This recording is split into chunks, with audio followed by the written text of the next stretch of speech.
দক্ষিণ এশিয়ার মধ্যে সবচাইতে বড় বিমান ঘাঁটি তৈরি করেছিল আমাদের নোয়াখালীতে।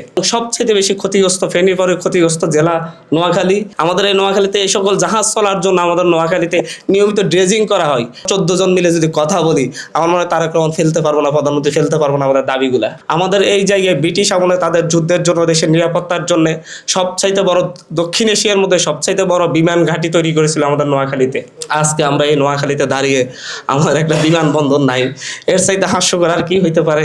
স্পেশালি আমাদের নোয়াখালী অঞ্চলে যে বরাদ্দগুলো আসে, আমি এই যে লাস্ট অন্তর্বর্তীকালীন সরকারের সময় যে বরাদ্দ দিয়েছে, নোয়াখালীর রাস্তাঘাটের যেই পরিমাণ দুরবস্থা এবং সবচেয়ে বেশি ক্ষতিগ্রস্ত ফেনীর পরে ক্ষতিগ্রস্ত জেলা নোয়াখালী, কিন্তু হচ্ছে নোয়াখালীতে বরাদ্দ না দিয়ে কুমিল্লাতে বরাদ্দ দেওয়া হয়েছে। প্রায় হচ্ছে 2000 কোটি টাকার বরাদ্দ, 8000 কোটি টাকার বরাদ্দ দেওয়া হয়েছে। সেই জায়গায় আমাদের নোয়াখালীর জন্য 2000 কোটি টাকার বরাদ্দ ছিল না। আমাদের এই নোয়াখালীতে আজকে আমাদের একটা ভালো স্টেডিয়াম নাই। সমুদ্র তীরবর্তী অঞ্চল দিয়েই পুরো বাংলাদেশের নৌ বাণিজ্য, যেটাকে আমরা বলি আমদানি রপ্তানির কথা বলেন এশীয় উপমহাদেশের মধ্যে, সে আমদানি রপ্তানির মূল কেন্দ্রবিন্দু আমাদের এই নোয়াখালী হাতিয়া চ্যানেল, যেটা এই চ্যানেলটা দিয়েই যদি হচ্ছে কোনো একটা জাহাজ নারায়ণগঞ্জ আসতে হয়, কোনো একটা জাহাজ যদি হচ্ছে ঢাকায় আসতে হয়, প্রত্যেকটা জাহাজ, এমনকি এখান থেকে যদি ভারতে যেতে হয়, কোনো লাইটার জাহাজ পণ্য নিয়ে ভারত থেকে আসতে হয়, নেপাল যেতে হয়, শ্রীলঙ্কা যেতে হয়, আমাদের এই অঞ্চলটা নোয়াখালী সমুদ্র সীমাটা ব্যবহার করতে হয়। কিন্তু আসলে আমাদের এই নোয়াখালীর কি আছে?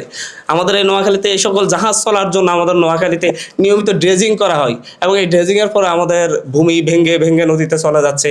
কিন্তু আমাদের কোথাও একটা বড় প্রজেক্ট নেই, অথচ আমাদের পাশের চরফ্যাশন, ভোলার চরফ্যাশনে একেবারে সাজিয়ে ফেলা হয়েছে, চতুর্পাশে করে আপনার ব্লকবাদ করে আমাদের নোয়াখালীর চতুর্পাশ দিয়ে ভাঙছে। কোম্পানিগঞ্জ ভাঙতেছে, কবিরহাট ভাঙতেছে, আমাদের হাতিয়া ভাঙতেছে। এই যে একটা বৈষম্য, এই নোয়াখালী অঞ্চলে কেন এই ধরনের বৈষম্য হচ্ছে? অনেক মন্ত্রী ছিলেন, তারপরও কেন? কারণ হচ্ছে আমাদের মধ্যে যে একতাটা থাকার দরকার ছিল, সেটা এখনো নেই। আমরা বিভাগ আন্দোলন এখন করছি, অথচ আমরা যখন 1986 সাল থেকে আমাদের বিভাগ আন্দোলন শুরু হয়েছিল, কুমিল্লা বিভাগ দাবি করতেছে 2009 সাল থেকে, অথচ কুমিল্লা বিভাগ হয়ে যাচ্ছে, আর নোয়াখালী বিভাগের কোনো খবর নেই। আমি কখনো অবাস্তব দাবিগুলা করি না। আমি জানি হাতিয়াকে যদি জেলা হতে হয়, তার আগে নোয়াখালীটাকে বিভাগ হইতে হবে, এবং সেই কারণে এখনই আমি সেই দাবিটা জানাচ্ছি না। আমি সময় মতো দাবিটা জানাবো যখন প্রয়োজন পড়বে। তবে এই যে আমাদের নোয়াখালী অঞ্চলের যে ঐতিহ্য রয়েছে, সেই ঐতিহ্যটা আমার মনে হয় আমাদের নোয়াখালী অঞ্চলে আমরা সবাই জানি না, রাজনীতিবিদরাও জানি না। আমরা এটা নিয়ে কথা বলি না, কেন আমাদেরকে এইভাবে বঞ্চিত করা হচ্ছে? আমার মনে হয় আমরা 6 জন, আরও যদি বড় করে বলে আমরা 14 জন মিলে যদি কথা বলি, আমার মনে হয় তারেক রহমান ফেলতে পারবো না, প্রধানমন্ত্রী ফেলতে পারবো না আমাদের দাবিগুলা।